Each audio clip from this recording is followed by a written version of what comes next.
একের পর এক রেফার রোগের অভিযোগ আসার পর রাজ্য সরকার কড়া অবস্থান নিয়েছিল যে যাতে কোনোভাবেই রেফার না করা হয় এবং সেন্ট্রাল রেফারেল সিস্টেম করা হয়েছিল যাতে কোনোভাবেই রেফার না করা হয়, রোগীকে ভুগতে না হয়। কিন্তু আরও একবার সেই ভোগান্তির ছবি তো দেখা যাচ্ছে। গতকাল রাতে বাইক দুর্ঘটনা হয় এক যুবকের।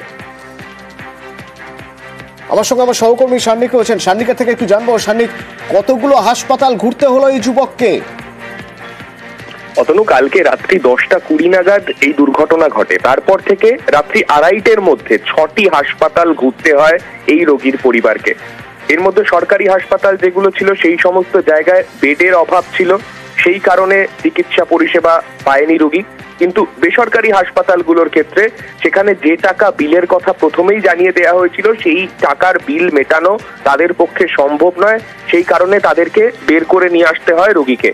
এই পরিস্থিতিতে যা অবস্থায় রোগীর ছিল তাতে চিকিৎসকরা জানিয়ে দিয়েছিলেন যে রোগীর পা হয়তো কেটে বাদ যেতে পারে।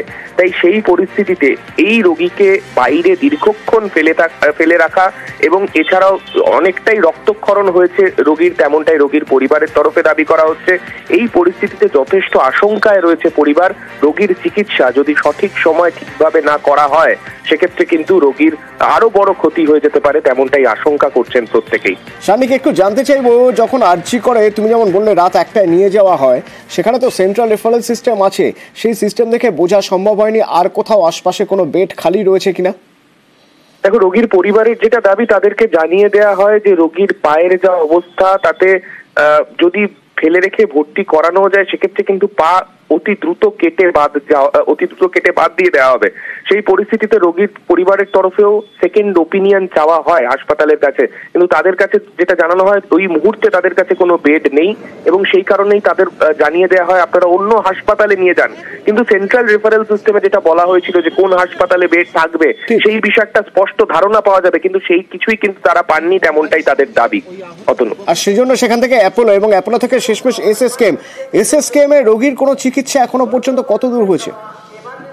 এখনো পর্যন্ত অতনু যেটা জানতে পারা যাচ্ছে, কালকে রাত্রি 2:30টার সময় তাকে নিয়ে আসার পর থেকে তাকে চিকিৎসকরা প্রাথমিকভাবে ইমার্জেন্সিতে অ্যাটেন্ড করেছিলেন, কিন্তু ভর্তি করানো যে প্রয়োজন সেটা চিকিৎসকরা লিখে দিলেও ভর্তির জন্য বেড নেই সেই কথা বলেই তাদেরকে পেশেন্টকে কিন্তু ভর্তি করানো যায়নি। পেশেন্ট ট্রলিতেই পড়ে রয়েছেন এসএসকেএম এ এবং তার চিকিৎসা শুরু করানোর জন্য চিকিৎসকদের সঙ্গে তার পরিবারের তরফে কথা বলা হচ্ছে, তেমনটাই কিন্তু জানতে পারা যাচ্ছে। এখনো পর্যন্ত সঠিক চিকিৎসা শুরু করা যায়নি, এমনটাই কিন্তু রোগীর পরিবারের তরফে দাবি।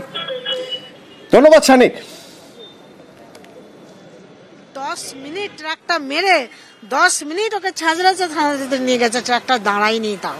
তারপরে ওখানে সবাই মিলে যারা ছিল তারা ব্রেন ঘষে ভর্তি করেছে। ব্রেন ঘষ থেকে ওখান থেকে আবার আরজি কলেজে নিয়ে যাচ্ছে। আরজি কলেজে বললো, ডাইরেক্ট বললো যে পাটা বাদ চলে যাবে।